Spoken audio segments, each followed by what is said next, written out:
Good morning and happy Friday, everyone. It is Friday morning. And for some reason, okay, I've overslept every day this week. And I hate it. That's my low. Not a fan of that. But, my high is, I saw the newest episode, Hot Ones, last night. Got to check out what's illegal for a little bit for the breast cancer awareness thing they had last night. I checked out I want to keep calling it 1984, but that's not what it's called. It's 1894 Tap House, which is nice. It's nice. And what else did I do? Oh, right. I stocked up on some more Ritas, with the year coming to a close. I gotta stock up on some Ritas. So that's what I did. And all right, my ads are kind of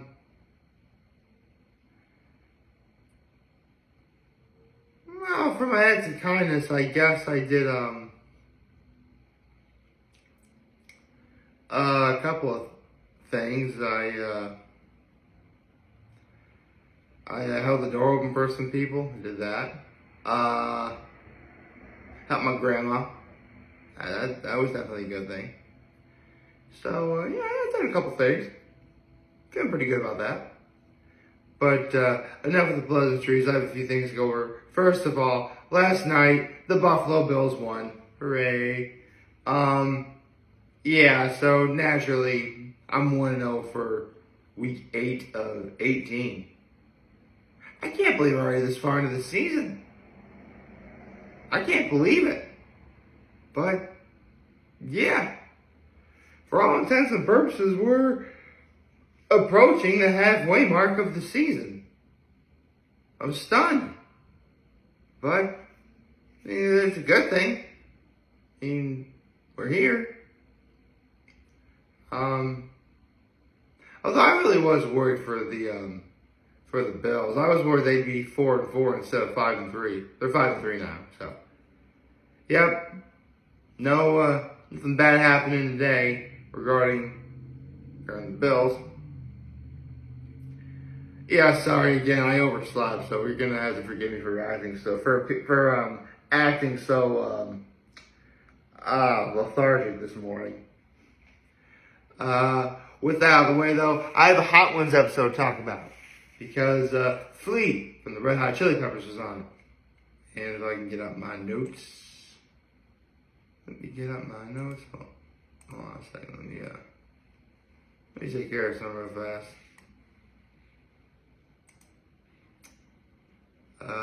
Save as.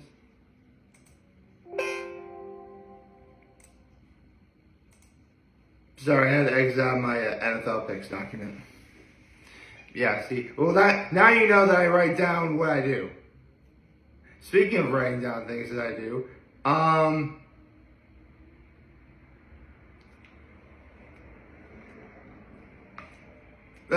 sorry.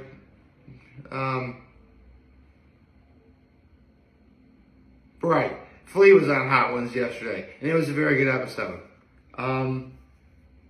First of all, 40 years, that's how long Flea's been doing this. 40. That's insane. I mean, kudos to Flea taking pretty good care of himself. He actually doesn't look that bad. I mean, his teeth are kind of weird, but he's always looked like that to my knowledge. So, I guess, no harm, no foul. But, anyway, let's see, I mean, honestly, the real big thing that hit home for me was, the last question that Sean asked, but I'll get to that later. For now, in the beginning, I mean, obviously, when, Flea and the rest of the Red Hot Chili Peppers are starting out, they played at, different jam pads, if you will, for rehearsal. And The two places that Flea remembers most fondly were Crooked Q and the Harry Houdini house. Really, it was the kitty corner across the street from the Harry Houdini house, but everybody called the Harry Houdini house. Since Flea's been around forever, Sean asked, what album best synthesizes the angst of 1970s Los Angeles punk rock scene? And Flea said it was G.I. by the Germs. First of all, can I point out, like, sometimes it amazes me that some band names have the names that they do, and they're still that famous. I mean, well, I was 33 years old when I learned that there was a band called The Band. Really, I'm not kidding. But, so I guess if you're going to be a famous band, call it The Band. Call yourselves The Germs? It's original, I'll give you that. Let's see. Oh, right. Sean asked this question because back when Dave Grohl was on once he talked about how Dave accidentally electrocuted himself. It had to do with, like, jumping into, like into a pool and then, like, stepped on a power cord and, like, electrocuted himself. The most bizarre injuries that Flea suffered while he was performing, he's got a couple of them. Most of them involve getting hit on the head with either a flying bottle or a microphone. His own bass, even though that was more of his face. Yes, he hit his face with the bass. He got hit in the face with the bass. He got hit in the face with the bass. That's fine. He got hit. He used to be able to do flips a lot, but he has gotten hurt doing it before. He's been spit on multiple times, which, you know what, honestly, I think I get why Flea mentioned what really affected him most of all was the emotional pain. And if you've ever been spit on, trust me, I have, it sucks. So, shout out to Flea for taking that on the chin, man. That's cool. This next question, though, this is when Flea started, don't get me wrong, I was enjoying the episode, right, but this is when the episode started really picking up for me. And that was, back in 2008, Flea actually went back to school at USC. And Sean asked, what did being a student at USC help involved with making albums? And Flea then talked about, learning new things and seeing how the new things that he's learning are related to music. I mean, the biggest and the example that he talked about most was math. He talked about, how the number of beats can make a certain chord or a note. He also talked about how in physics, whenever two instruments are playing, they both have their own wavelength. Well, let's say you have one instrument that has big long waves, right? And then you have another instrument that does this. So really, it's more like big, long, like that. You know what I mean? I can't really. It's like patting yourself on the head and rubbing your tummy at the same time. Did I really just say tummy? Anyway, it's more like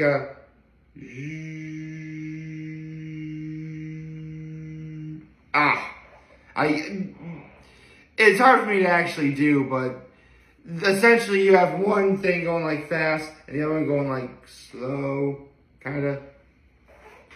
Wavelengths, and because wavelengths can produce different sounds, when you're able to figure out how those sounds can come together, that can make great music. That's really interesting. That's really fascinating. This is actually another interesting thing I learned about Flea. Before the electric guitar, Flea actually considered the trumpet the king of instruments. Now, having a father and a brother that played trumpet, I do kind of see where he is coming from. I mean, before the electric guitar, and these were Flea's words, not mine, like, the trumpet just had, like, the loudest, brightest sound of an instrument that there was. And I mean that in a good way. Like, when you learn how to become a trumpet, here's the thing. I've always been an advocate for, yeah, instruments are okay, but nothing can truly, how do I say this? Nothing can truly evoke the emotion of a performer than their own voice. That's why I was always proud to be a choir kid. Because, listen, playing instruments can be cool. And yeah, there's some instruments I want to learn how to play. But listen, your most powerful sound is going to come from within here, and in here. So, listen, I don't think I need to tell anyone this. Your voice is one of the most important things you have. And I'm not just talking about your ability to speak either. It can be a powerful thing. Now, an instrument can sometimes be an extension of oneself, to be sure. But your voice will reign supreme always. You're probably wondering, what does this have to do with the trumpet? I guess if there are two instruments that truly are close to having such a presence as one's voice, I would say it would be both the electric guitar and the trumpet. Because in any song you ever hear, usually, provided that there is an electric guitar being played, or a trumpet being played, those are the sounds you're going to hear the most. Those are the sounds that are going to resonate with you the most. I mean, again, nothing will ever be truly as powerful as your voice. But at least Flea understands that, there are some instruments that can almost do it. But that's just me. Let's see. He talked about how starting a song with a bass line, how the importance of starting a song with a bass line. And the bass line is usually standard, just because a bass line is kind of, the sort of, it's a build-up. That's what it is. It's a build-up to whatever song you're listening to. And as the song goes on, it builds up more and more and more. Yet the bass line is still there. You know what? It's like building a house. You can't build a house on a good foundation. And that bass line is that foundation. Because throughout the song, there's like lots of different sounds and lyrics that are being sung and notes being played, all that. But the bass line is always still there. Seriously, I can nary think of a song where, unless there's a sudden change in tone, where the bass line isn't there. Like, you hear the bass line at the start of a song, if you pay close enough attention, that bass line you're going to hear throughout the rest of the song. Even though, again, there's lots of other sounds and lyrics and notes being played. It's actually quite fascinating. Seriously, I learned more about music in this Hot Ones episode than I think I ever learned all throughout high school. Or college. Not that I really took music in college, but that's how fascinating this is. He also talked about his all-time Lakers starting five. Magic, Kareem, Kobe. He talked about Michael Cooper and Joey West. I don't know who those guys were, but hey, that's his Lakers starting five. He's got the Magic, Kareem, Kobe, Michael Cooper, Joey West. Okay. And he also talked about a rock and jock moment. Basically, it was like the Celebrity All-Star Game before the Celebrity All-Star Game was the Celebrity All-Star Game. Full disclosure, that's actually kind of a dream of mine. Look, I know I'm not a celebrity, but it'd be dope as hell if I was in the Celebrity All-Star Game. That'd be cool. But, yeah. his favorite rock and jock moment. Basically, again, it's like some of the All-Star game, but it was mostly like musicians and basketball players. Because Flea is a huge basketball fan.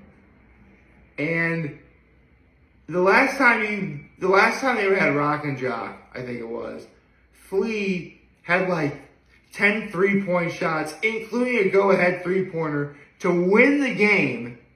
And because of that, he won MVP. That's pretty cool. He talked about how he taught a music he gave a music lesson to Coco.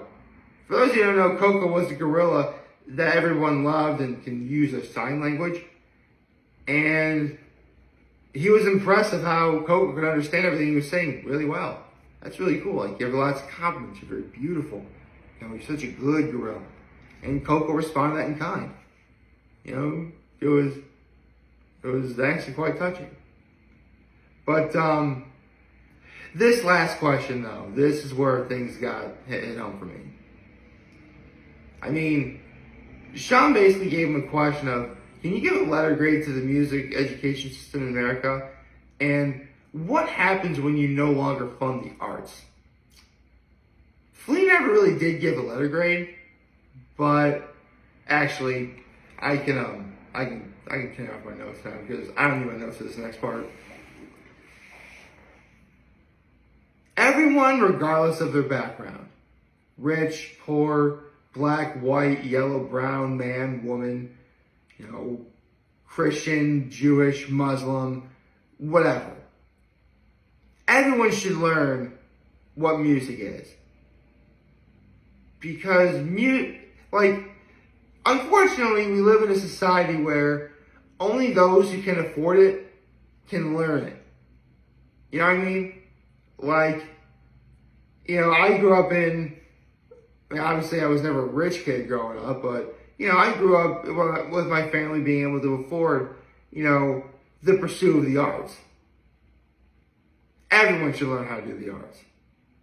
Because, you know, music is one of those things that, whether we all realize it or not, it can bring people together. In my case, music, specifically singing, you know, it got me out of my shell. It made me, you know, happy. I mean, yeah, high school was absolutely horrible for me. But whenever I went to choir class, for those 40 minutes we had choir, I could put that aside and actually smile and have fun.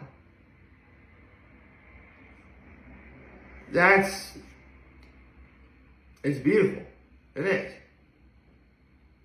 And some people probably think, well, you know, you can't afford the arts. You probably, you know, to pursue the arts, even if you were able to learn it, they'd probably squander it away and, you know, maybe make bad decisions in life. Yeah, that's a possibility. Or, and yes, I am about to quote Ratatouille here, not everyone can be a great artist. But a great artist can come from anywhere, regardless of your background. So think about that. I hope you all like this video. If you like, subscribe to the YouTube channel, follow me on social media. Pretty obvious this is a great episode. As always, I'm very humble in this video. For all of you guys who watch and enjoy for today, we'll be a wonderful, wonderful, wonderful Friday. Remember, you guys want to talk to everybody. Take care and make good choices. 607 all day, baby.